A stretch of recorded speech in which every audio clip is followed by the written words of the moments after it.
We pledge to say it like it really is. With dignity and respect. Committed to free speech and common sense. Upbeat and entertaining. Straight talking and direct. We may agitate each other and you. Heartfelt and passionate. Thought-provoking, provocative and controversial. Fearless and truthful.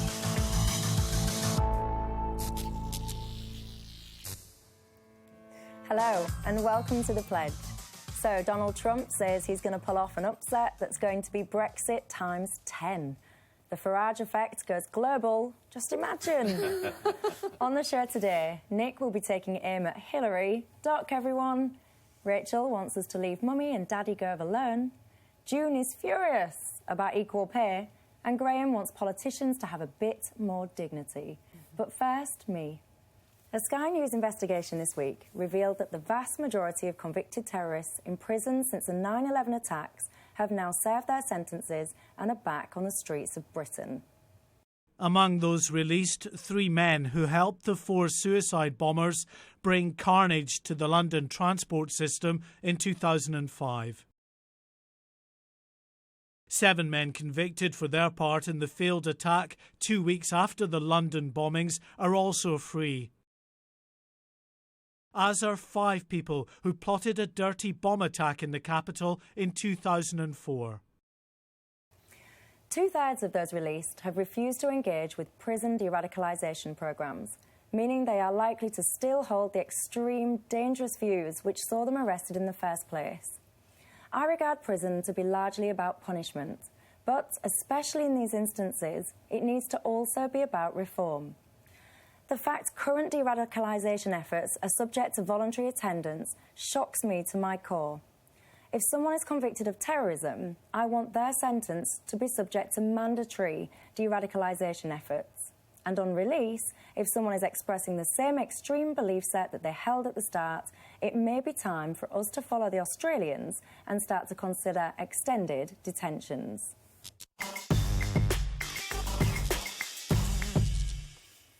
Michelle. Yes. I get your point. I think the problem is I don't know how you force it. That's my issue. I guess my point... But I agree we need it. Yeah, what you say is a difficult one for me. It's not difficult at all. Okay. I don't want people who've been convicted, so these people are convicted, they don't just think something, they're going to act on what they think. So they've acted on what they think, they've been sentenced, they're in prison, they don't care less. They still hold their views, and now they're released. So are you suggesting the same thing for all sorts of crimes? What about paedophiles, rapists? Are you what I'm suggesting the same thing for them? No, I want to keep it. I want to keep this on track with these people, these convicted terrorists. If they are in prison and sentenced for terrorism, they must go through de-radicalisation programmes. If they don't want to, and if they're still, upon release, still hold the views and are willing to act on them, sorry, you're not coming out.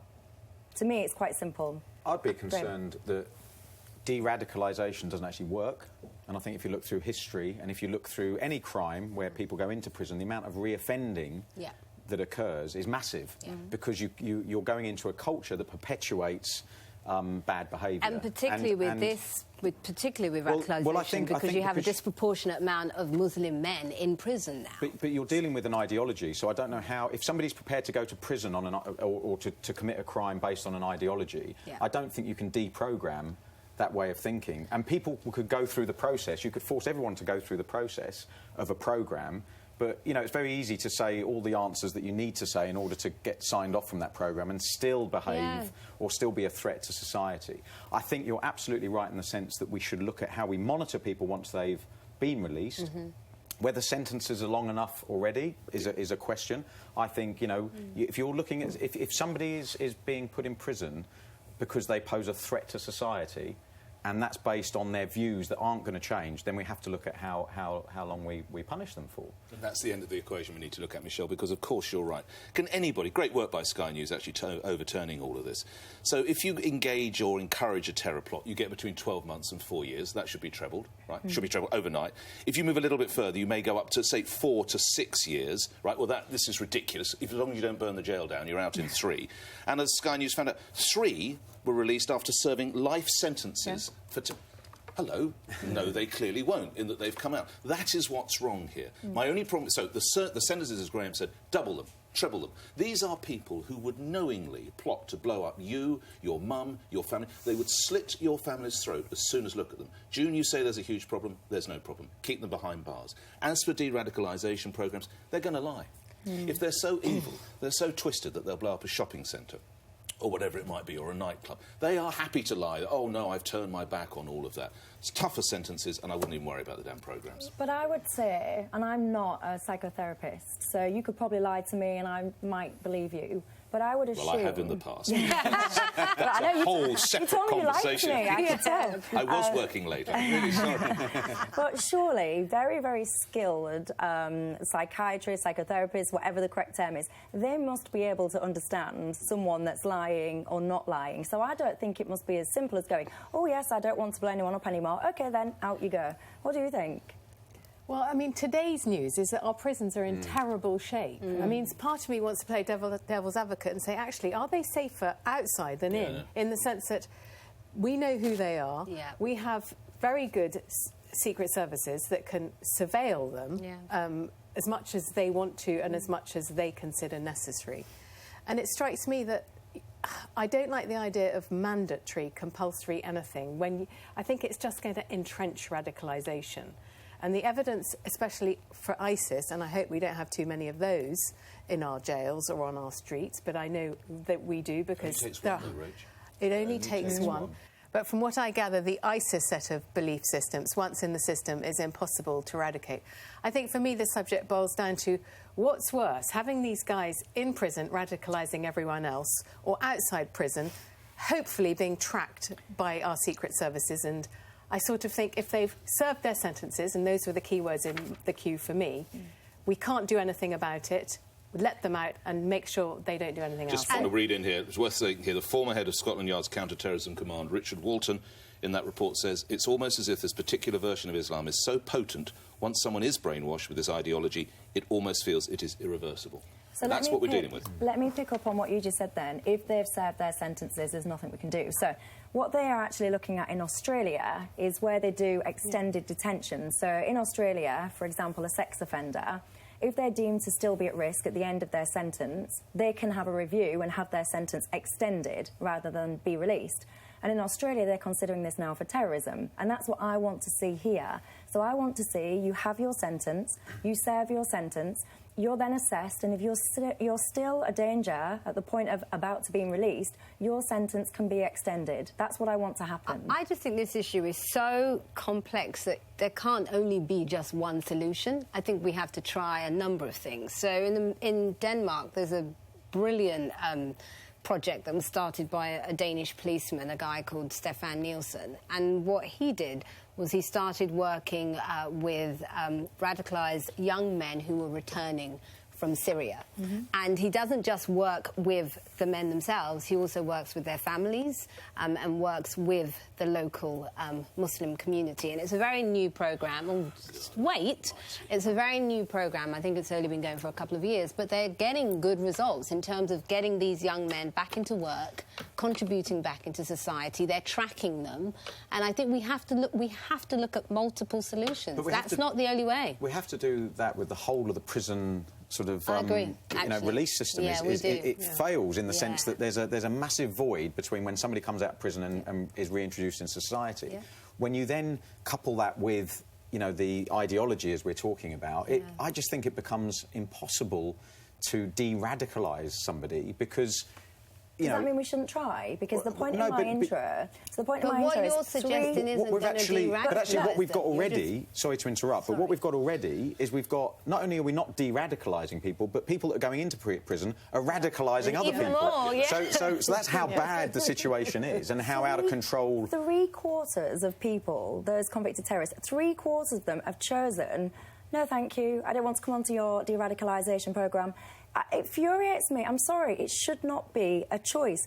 If you are sentenced for terrorism, you must be told that part of your sentence is you will be going into these classrooms and you will be doing this programme. End of story. And as part of the programme, you would do the things that you've been talking about. You could bring in, I don't know, reformed jihadists. They could be part of those trainings. You could bring families in. You could look at vocational training. But I'm sorry, mate, you don't get sentenced for being a terrorist and then pick and choose what courses you want to go on and what you don't. It outrages me. And I'm afraid it's time for me to get radical and take control briefly. And so the end is near. And now we face the final scandal. Regrets. She's got a few. Well, around 650,000 to be more accurate. That's roughly the number of emails currently being sifted through by agents of the FBI. The rush to hero worship former Secretary Clinton seems justified when you take a close look at her opponent, Donald Trump, although reportedly not too close if you happen to be female. But excited commentators clamouring to get the first woman over the threshold of the White House. And yes, June, I am looking at you. Ignore a lurid past of alleged dodgy dealings, duplicity and even blackmail. Even the supposedly cherished Clinton Foundation does not escape unscathed. Questions over cash for jobs and undue influence abound. I'm not here to pump up the Trumpster, rather to remind everyone that when it comes to scandals, Hillary can already lay claim to being the First Lady.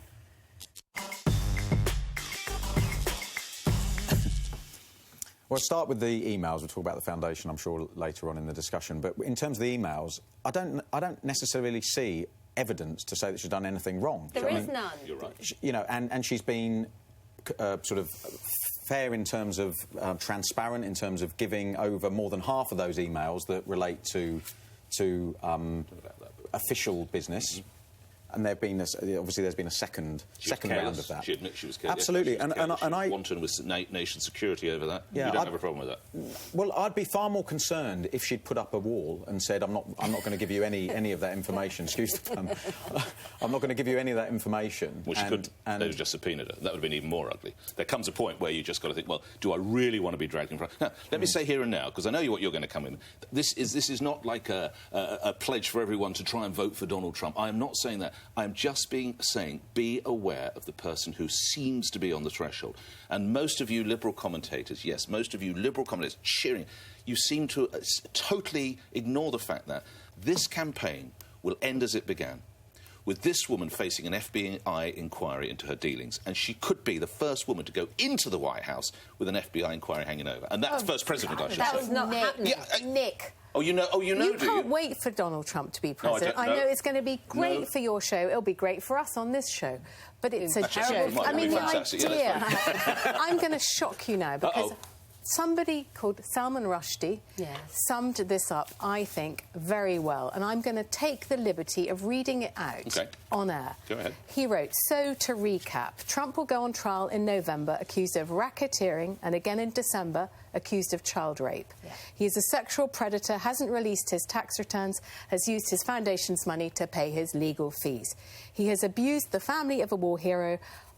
And, actually, let's talk about some emails Hillary didn't send from someone else's computer that weren't a crime anyway, because that's how to choose a president. Come on, America, focus. So, hold on, Nick. Yeah. We're not just being liberal about this. There was a poll in America which said if you had to have Hillary as president or Trump as president, would you like to have the whole planet obliterated by a meteorite? 30% of respondents said they'd prefer the planet to be obliterated by a meteorite, so they got a bad choice. Got to get a word in here. Salman Rushdie, very learned man and a writer. He's wrong. He's not going on trial. This is a pre-trial hearing. I'm merely trying to point out that if you look through Clinton, we'll come to the foundation. Can I put the case for the prosecution one more minute? Yes, I want to know what your problem is. One more minute.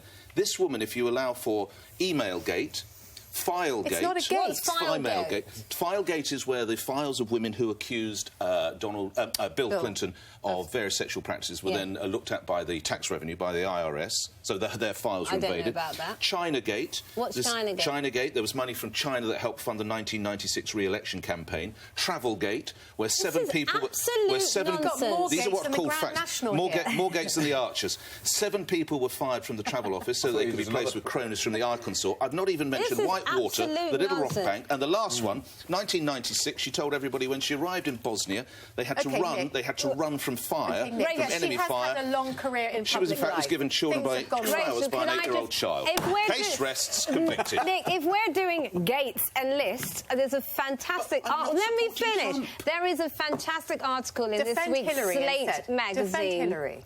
Let me finish. There's a fantastic article in this week's Slate magazine that everybody should read, which just talks about what both candidates have done. So, yes, in the Hillary Clinton column, we have poor email server management. Poor? We accept that.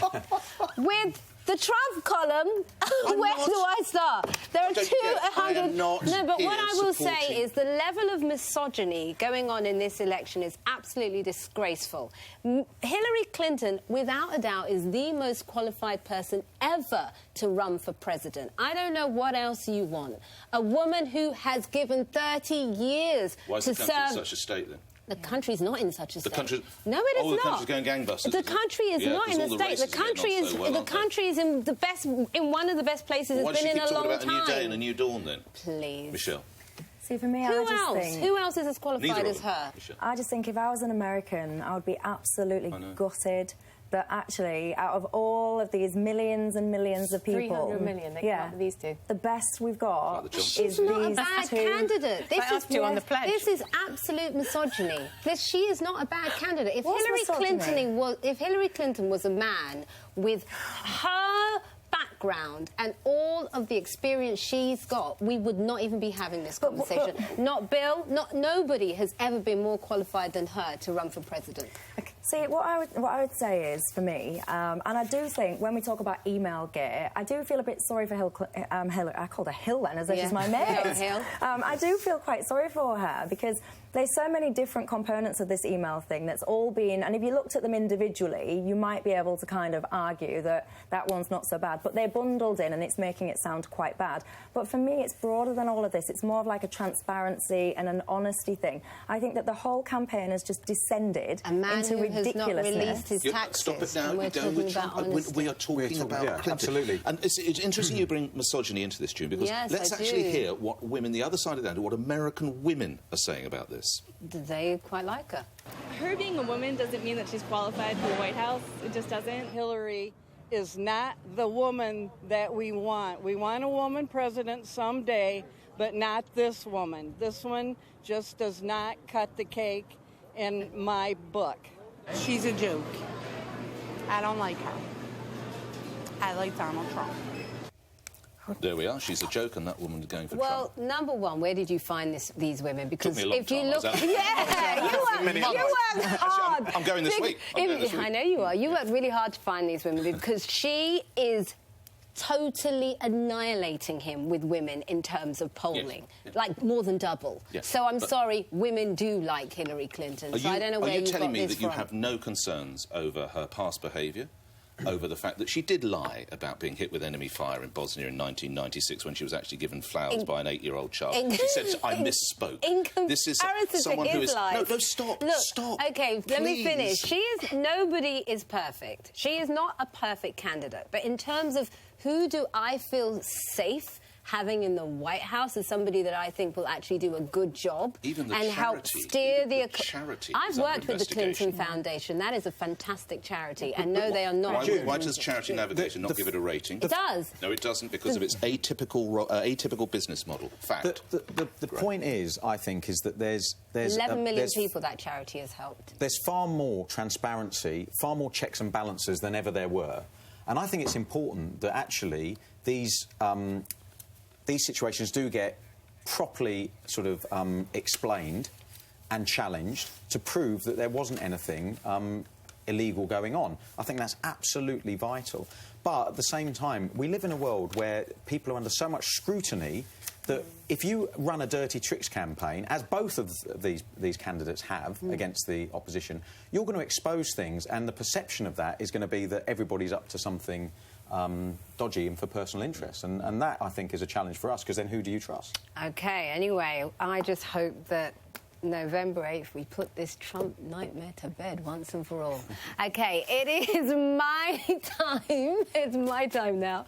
Anyway, last week we saw that hell have no fury like Icelandic women scorned. Or shall I say, underpaid Icelandic women scorned.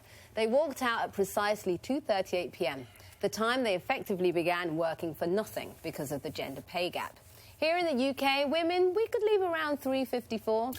In fact, next Thursday, we could all stop work for the rest of the year because we would literally be working for free in comparison to men who are being paid the full whack.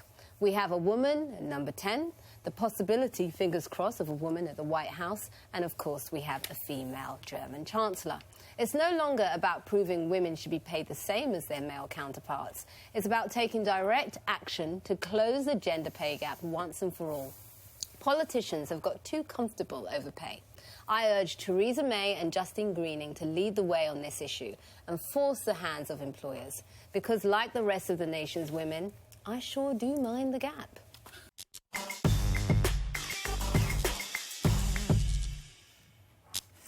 I am a woman, believe it or not. You are all woman. Yes. And I kind of worked that out when we first met. Did you? The first meeting. And I support women in the workplace massively. I want to see girls do whatever they want to do and succeed. Well, you own your own businesses. Yep. And I want women to be paid fairly for what they're doing. But I don't agree with what you've just said. I find this, in lots of ways, statistical manipulation. I don't think it's a good thing to look at what does a man earn and what does a woman earn, compare the two and use that as a benchline for problems or not. I believe in equal pay for equal productivity for equal jobs. Hang on. And I feel that what we often do is we are telling girls, you know, for every, and I'm sure you've got the stats, for every £1 a guy earns, you're only going to get 70 pence and all the rest of it. It makes no sense to me. What I want is for all girls to have equal ambitions to men, if that's what they want, to be able to go into the workplace, work hard, and to be paid fairly for that. I don't want them going into the workplace saying, what's the point?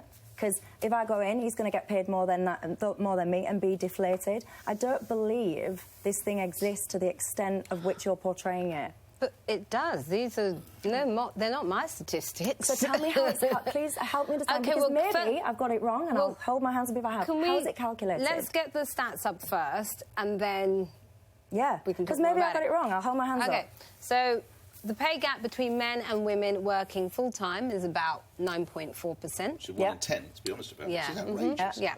Then when you take in part-timers, that almost doubles. And that's usually women with children, may I add. That's 18.1%. And then this is just disgusting. When we get to the top earners, the top 2%, it's 54.9%. Right.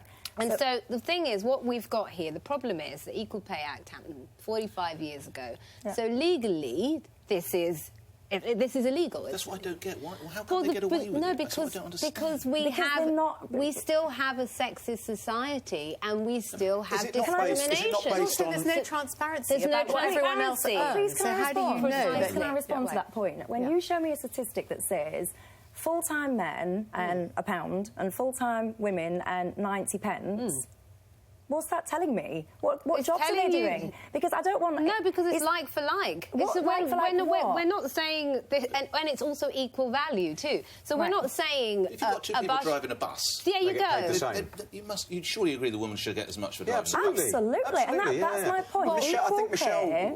I'm sort of backing Michelle here in the sense that when you look at the statistics and you break down the figures, the way they're compiled is really important. Because if you take the top-earning people in the top jobs and they happen to be men, that's a different argument. But when you then average that out against what other people earn in equal jobs, that's where you get the gap. Exactly. But that's what I'm saying. It's not necessarily... No, but... It's not necessarily a gap per person doing the same job. It's about who earns what at what level. But also the problem what we have is what Rachel said, is there's no transparency. So therefore companies can get away with it Because if you look, let's say, if we look at equal value, this is the problem that's happened with Asda recently. So for them, the women on the shop floor... No, the shop floor workers, not just women. Well, the majority of them were women. I mean, go on. What's the story about the supermarket? What was it? With Asda. Yeah. So they got into a bit of heat recently. Take gender out of it. The shop floor workers. No, I'm going to put gender into it because it's a problem.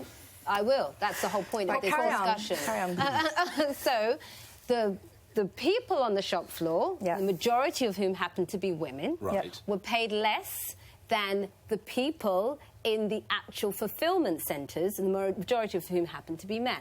Well, maybe they're doing a different job. No, but the point is, those particular jobs more or less fulfil the same purpose in terms of getting the product to the customer. So no. So we have two issues here. We have the issue of the gender pay gap where it's like for like, but we also have the issue of equal value. And unfortunately, a lot of the jobs where women happen to be the majority, those jobs are paid less. We cannot pretend this doesn't exist. No, do you know, we do not live in an equal society. The stats, I think, and we have to force. We have to force employers. Can I just ask you about that? Be much clearer. Just a question on the Asda thing. Yeah. The people on the shop floor, both men and women, get paid the same. Pardon? Yes. But They get paid the same. Yes. Yeah, but the problem... the problem... You're doing... This is apples and pears. That's the problem. I thought I agreed with you. But that's that's just one example of equal value. Which is fine, because I don't agree with you on that, in the sense that if you're in the same job, absolutely, as Nick said, as we've both said, you cannot defend no equal pay. Agreed. But what you have to do is you have to look at the backgrounds of why people work in certain jobs. The problem is we have both. The problem is you've got it both. Well, don't mix the argument up then. Let's deal with... But they both matter. That's my point, in terms of the value. Right. Let me try another way. If Jack and Jill, I'm going to try and make this really simple. If Jack and Jill are going up a career hill together, you cannot stop and say Jack earns £1 and Jill earns 80 pence, and therefore life is wrong. Because that is not representative of the story. Then what are you saying? Can I interrupt you there? Yeah. If we have a Jack and Jill one, I have got a perfect one. I started as a graduate trainee on the Financial Times at the same time as a bloke exactly my age. After a year, I discovered that the bloke, who was called John, was being paid a couple of grand more than me a year. He had already been put his salary up, and I think this wasn't because he was very much... Of course, yes, of course it was. I'm not 100. I'm not 100. About your age. Had you both started on the same salary? Same day, same salary. Had you both started on the same salary? Yes, we had. So maybe he did better than you. And that's the problem. No, wait. He was better than you. I am accepting maybe he did, but I went in and I said, was it because he did better? And what I want to say is this. I think there is a slight hangover when it comes to men and women in the workplace. Pretend it doesn't exist. Which is that they thought, John's going to get married, he's going to have to support a wife 100%. and kids. So we're going to start moving his salary scale up faster than Rachel. I promise you that happened. It does happen. It happened, and I had to go in and ask for more money, and this is what women have to do. Right, and I they do did. recruitment, and they did. I place candidates, right? Let's just say I'm working on a development role at the moment. If I put a woman, I say, what is the salary? Let's just say the salary is, I don't know, £40,000. I could put a male candidate in, I could put a female candidate in. The salary doesn't suddenly go, it was 40 or 50 grand, but now it's only 20 because she's a girl. It doesn't. So what I feel, and I feel so strongly about this... What I'm saying to you is, in reality, Michelle, you have to look at the reality. But the reality Women are earning less than men for the same job. I think a better argument... That is because there is sexism. A better argument would be, based on Rachel's anecdote, which is once women have jobs, they find it more difficult to move up the career ladder than men. They're held back. Both. And that, for me, with my daughter, for instance, when she's in the workplace, that's something I will be fully supporting her with and knocking down doors if she's not getting that opportunity. I'm going to interrupt slightly because, speaking of equality, I think the ultimate symbol of inequality, shall I say, will be what Michael Fassbender said earlier this week. He was asked whether or not he would consider the part of Bond, and he said, actually, no, he's ready for a female Bond. And I think we need a female Bond. By the way, Nick, I'm paid much more than you to appear on the bed. I'm so but you are better than you. You're better than him. Yeah, we're all better than you, so we're getting much more money. I'm in and out and done. So do we think a female Bond will help change everything? No, absolutely ridiculous. It's a joke. I'm being facetious. I'm mad. Why are you making James Bond a girl? It's political correctness. It's bizarre. What's wrong with James Bond because being James a girl? Bond is a boy. He's a character. Says who? Says the person that created the fictional character in the first place. Well, the James Bonds that we've had over the years are quite different do you want Wonder from the Woman original to be character. a man now?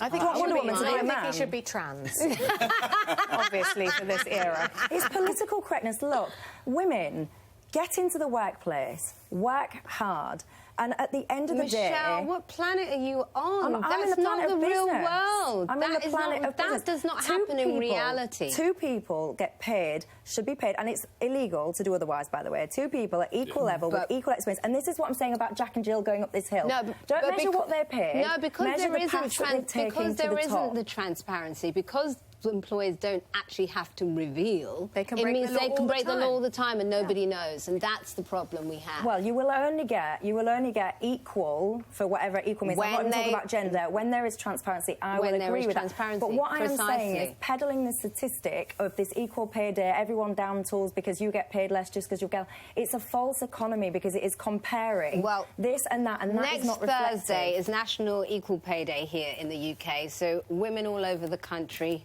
make a stand. It's not good enough. Except he got paid less than Shearer because you weren't doing it. Yeah, absolutely. Equal work for equal pay. Precisely. Let's agree on that. Let's agree on that. Absolutely. Thank you.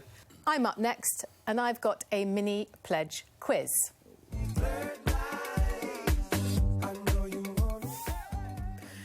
Which former cabinet minister and his wife danced to this track until 1:30 a.m? I'll tell you all after the break.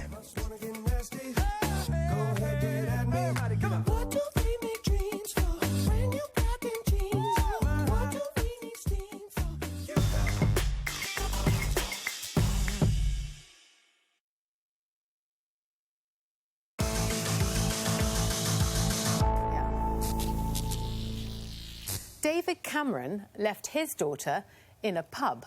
Michael Gove left his son in a hotel.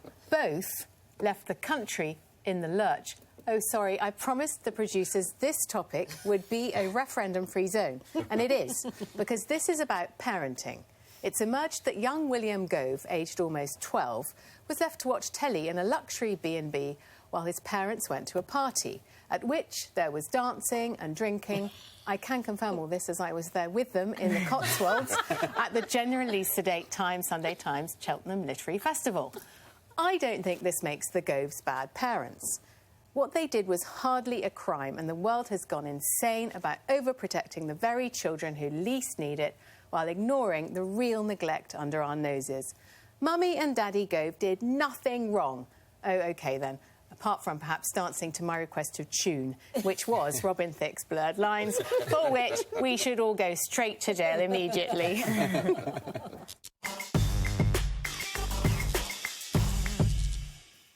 A question for you, Rachel, and it's not a question about your musical choices. If we were talking about a woman who cleans hospital floors in Sunderland and her unemployed builder boyfriend, do you really imagine that Sunderland Social Services would not be all over that family by now? It's absolutely up to them whether they leave their almost 12-year-old... No, Sunderland Social Services have got much worse things to deal with. We are dealing with the former Justice Secretary and a very powerful and very good newspaper columnist, his wife, very, very good column, I would say that, but they have so much different sphere of influence, so much higher up the social totem pole, that it is sort of accepted, oh, well, it's all right, I think the B&B was £250 a night. Can I just if it interrupt had been a council flat in Sunderland, the kiddie But it wasn't. They were in a luxury B&B about 800 yards from where they were, and there was a babysitting service. Sorry, 100 yards? 150 yards or so. It's a mile. It's a mile.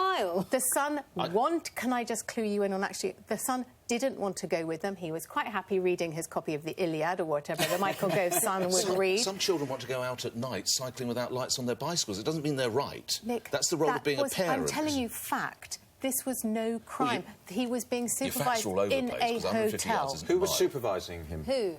he was under the supervision of a babysitting service. But where Can were I they? just say, you're being a bunch of snowflakes, all of you. No. Age 10, my parents dropped me and my brother Boris at the Gare du Nord, and we made our way all the way to school in Ashdown House, Forest Row, East Grinstead, Sussex. I agree, you might say, and look how you guys turned Yes, I was out. just about to say. But God, unless you give children independence in a relatively safe environment, which I argue is what the Goves Why did, was he wandering you are the doing corridors? nothing wrong. Rachel, What, can I June? ask you a question? Presumably your parents left you to your own devices during the day, didn't they? It was daytime. It wasn't at 1 a.m. My parents took no notice of us whatsoever. No, but they weren't leaving you in a house at 1 a.m. on your own. You know, this boy, that's the problem. This wasn't at 4 o'clock in the afternoon. The problem with this is because it was past midnight, and it didn't work because there he was wandering round the hallways of this hotel. Totally the problem distraught. with this was a didn't work. fellow guest noticed it was the Gove's son and decided to leak it to the Sunday Mirror, leading to unfortunate headlines for the poor Goves. He was. How did this story come out? Help me understand. He was probably going down to get something. Because he was getting a hot chocolate. You said that Sorry, you Graham. said that he was under the supervision of a babysitting service. service. Well, where were they then? If he's wandering around the corridors. They weren't sitting in the room with this. Inspector Lasso. But I've had babysitters for my kids, and they stay in the room with the kids, and they watch a bit of telly and read a book. This is a child of almost 12 at secondary school. Do you think he wanted some babysitter sitting in the room while he read the Iliad in Greek? I just think you guys are not on the same planet. It does have to be down to the choice of the parents. I agree with that. But at the same time, when something like this comes out, it looks awful. Not at that age for that length of time. And not at that time. In a small B&B, we would get a babysitter. I mean, B&B. Can they not afford 30 quid for a babysitter for the evening? For the benefit of the discussion, there's no actual government guidelines here, but the NSPCC advice on leaving a child at home is as follows. Babies, toddlers and very young children should never be left alone. Children under the age of 12 are rarely mature enough to cope in an emergency and should not be left at home alone for a long period of time. Children under the age of 16 should not be left alone overnight. This was 1 a.m. He's 11. And Nick, can I add to that? Sorry. Can I just add to that? Really? Can I just add to that? The Animal Welfare Act says that it is illegal for you to leave a dog for more than 4 hours. Wow. Really? The Animal Welfare Act. No, listen, I quite agree that you shouldn't leave dogs. Especially in hot cars. So upper class, aren't you? You can do what you like with the children, but for God's sake, don't touch the Labrador. Honestly, it's a pedigree. When it comes to dog, I would be racing back to my lovely pet.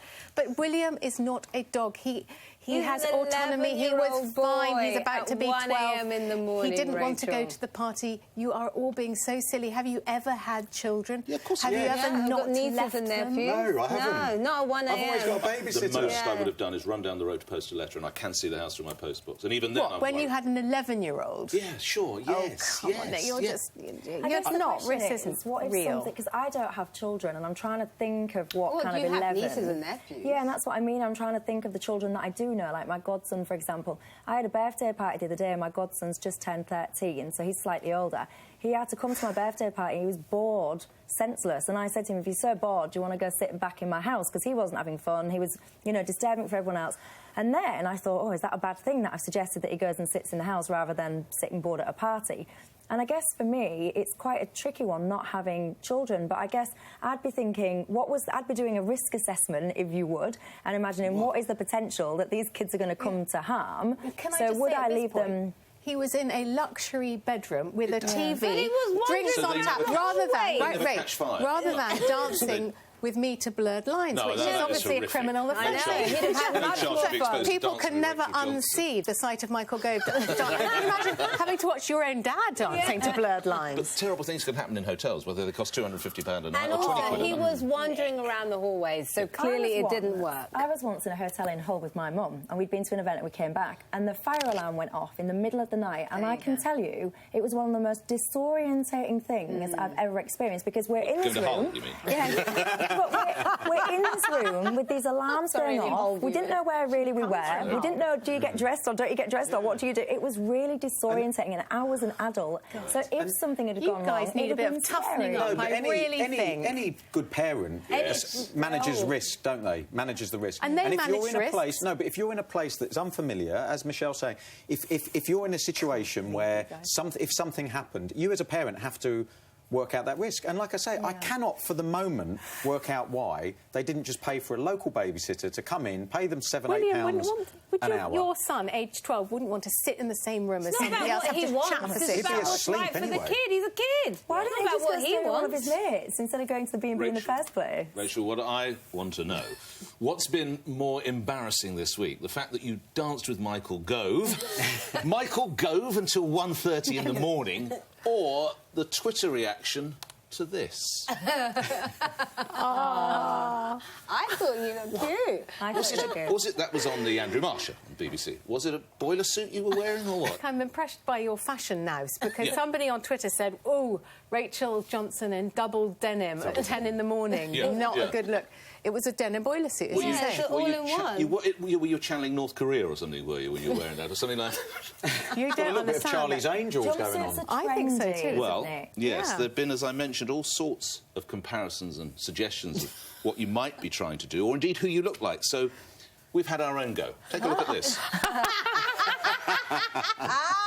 You are, in fact, the Rick Parfitt of the pledge, aren't you? That is the truth.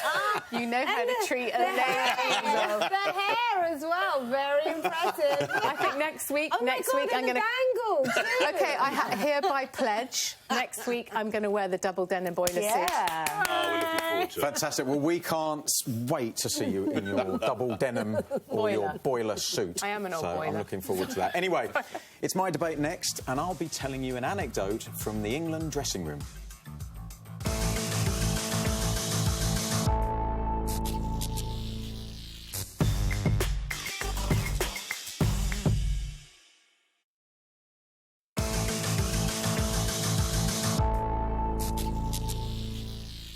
David Cameron has reportedly secured an £800,000 advance for his autobiography. Not bad, but not quite the £4.6 million advance that Tony Blair got for his. The market for memoirs is huge, although John Prescott's... Can any of you remember the name of that? No. There you go, well done. Well, you obviously bought one, but it sold under 9,000 copies. But as well as the cash, I think this is also about politicians wanting to secure their legacy and make sure they write the first draft of history. Cameron's spin doctor, Craig Oliver, published Unleashing Demons, the inside story of Brexit, on the 4th of October, just 102 days after the vote. Barely time for Nigel Farage to recover from his hangover. How can we trust people if we know they're writing notes in apparently confidential meetings? And how can the public trust politicians who have been so publicly slagged off? James Callaghan waited 8 years to publish his poetically titled memoir, Time and Chance. And at least Tony Blair and Margaret Thatcher waited 3 years. We've got to stop this rush to print. It's not all about you guys.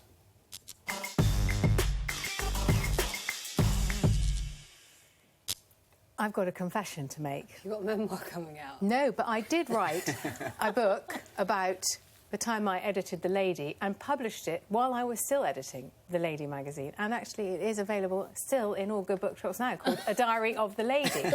And I remember, charity shops. And I did get some stick at the time for people saying, actually, more from staff saying, I'm really worried about how you're going to present me because we're still working together. So, in fact, I let my publisher read it and it was all fine and I carried on editing Lady for a certain period of time. I think the issue with more public servants are twofold. One, are you using your time in office to feather your own nest afterwards? And is that your actual intention? And Craig Oliver was kicked out of meetings in Downing Street towards the end because people saw him writing contemporaneous notes. And they realised that, you know, he was just taking notes because he was going to publish a book straight out without leaving any intervening period of kind of cool-down period. So I think there's that. And I think the other issue is really the Official Secrets Act. I mean, if you are in MI6 and you've signed it, then you cannot. And that's why we had the Spycatcher case, which you had to buy the book in Australia. And that's why you have these wonderful old biddies who worked in Bletchley in their 90s who still haven't told their husbands that they worked in Bletchley Park, and good for them. They've signed the Official Secrets Act. They're abiding by it until their dying day. So that's my point. Don't use your time in office to make money off the back of it, apart from me, which I tried to and failed. And two, if you've signed the Official Secrets Act, you've got to stick by the rules. Well, Talking about people who cash in at the first opportunity. Oh my God, great and so. I mean, rather not. I offer that as the case for the defence. That sold slightly less than Prez's book, 14 to date. Did your mum buy all 14? Yeah, exactly. But on a serious note, to play some of your words back to you, we should stop it. How? Let's refer to politicians. Yeah, absolutely. And I hear what you say, and that's appalling. And we have moved to this age where, you're right, within 100 days books are coming out.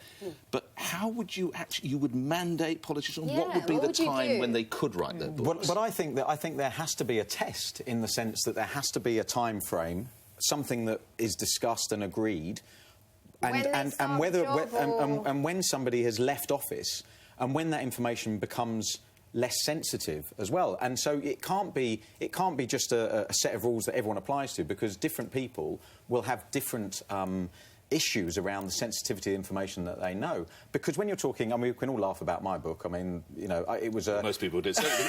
Critics to jokes. But again, I'm not dealing with highly sensitive information, but what happens, and to your point, the potential for damage when you're in a current position is huge. Glenn Hoddle, who was my manager for England, he told us specifically before the 1998 World Cup that none of us were to write books during the tournament.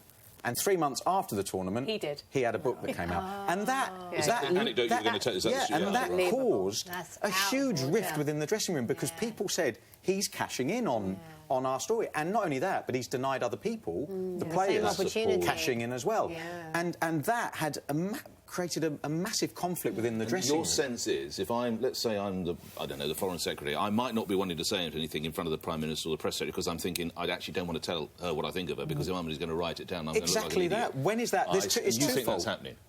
Well, I think it obviously did happen throughout Brexit and Downing Street. Well, I don't understand in this, because I too have written an autobiography, and I'm gutted you don't have a copy of it. I need to boost my sales. Left at home. There you go. What's it called? What's it called? It's called Anything Is Possible, and I wrote it 10 years ago. And when I wrote that, I wrote it for one reason and one reason only, because I was getting so much hassle and grief within the tabloids, and I decided to set the story straight once and for all, so I didn't give further interviews and all the rest of it.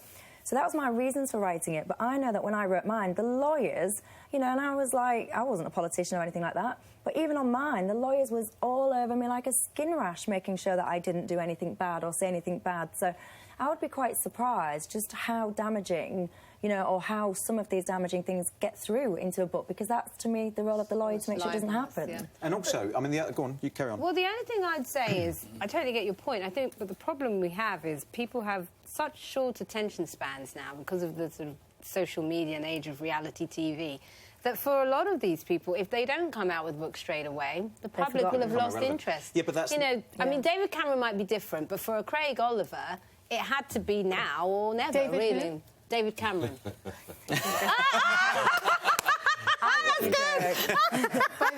By the way, he... Go on. Little scoop for the programme. He's got more than 1 million. The figure's wrong. Oh, my God. Yeah, so he's not doing that fun. I don't know. Well, is it That's two? all I know. That's shocking. No, is I think first figure one? The first figure is obviously one. Okay.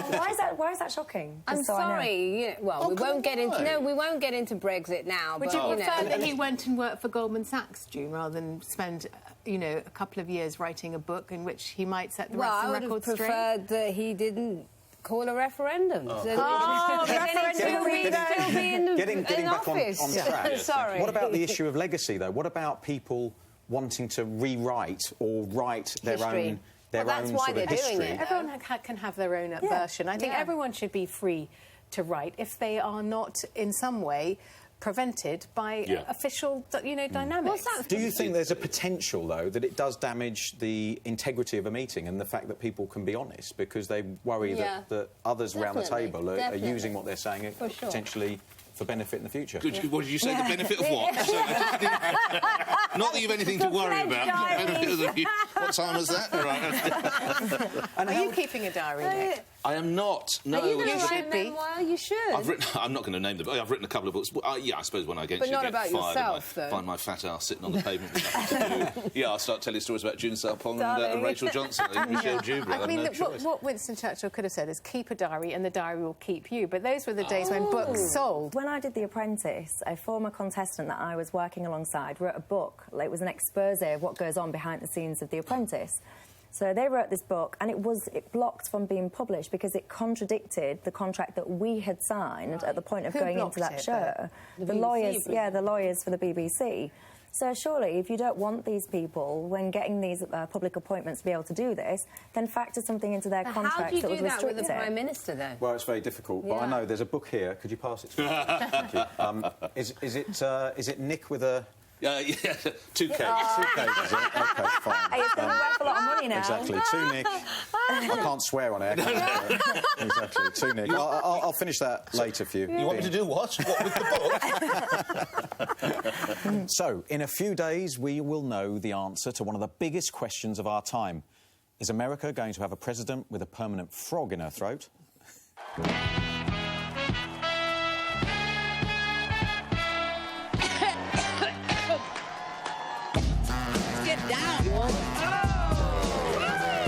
Excuse me. I hope you don't mind saying what? Let me clear my throat. Hey, special dedication going out to everybody across the nation. And it goes a little something like this. Check this out. God damn, the women are winning. Vote for me. I urge it. Every time I think about Trump, I get allergic. The demagoguery and the distraction. I gotta tell you, that is exactly the right reaction. When they go low, we go high. I got a little problem with the FBI. But if you're feeling this, it's gonna give me your votes. So I got a chance here. Let me clear my throat. Donald Trump does not have the temperament to be our commander-in-chief. Well, that's another brilliant mashup, isn't it? Yeah. Who would you think is going to win? Oh, I don't know. Honestly, I think it's so close. Go. I'm going to go Trump. I'm going to go Clinton, and I think she's going to win well. Clinton squeaks it, but I wouldn't be surprised if it was the fella. Yeah. Polls say Clinton, but polls have been wrong before. And you? I think... My mum said to me last night, should I want Trump to win because I want chaos? But then I said to her, you've had your life. Yeah. She's given us enough chaos with her. Don't worry, we've got another that in the forum. I think You know my nickname, the nickname for when my bro was mayor? She was called the Mea Culpa. Very good. Well, on that bombshell, that's it for this week. For extra clips, follow The Pledge on Twitter. And to watch us try and answer your questions, head to Facebook. See you next week.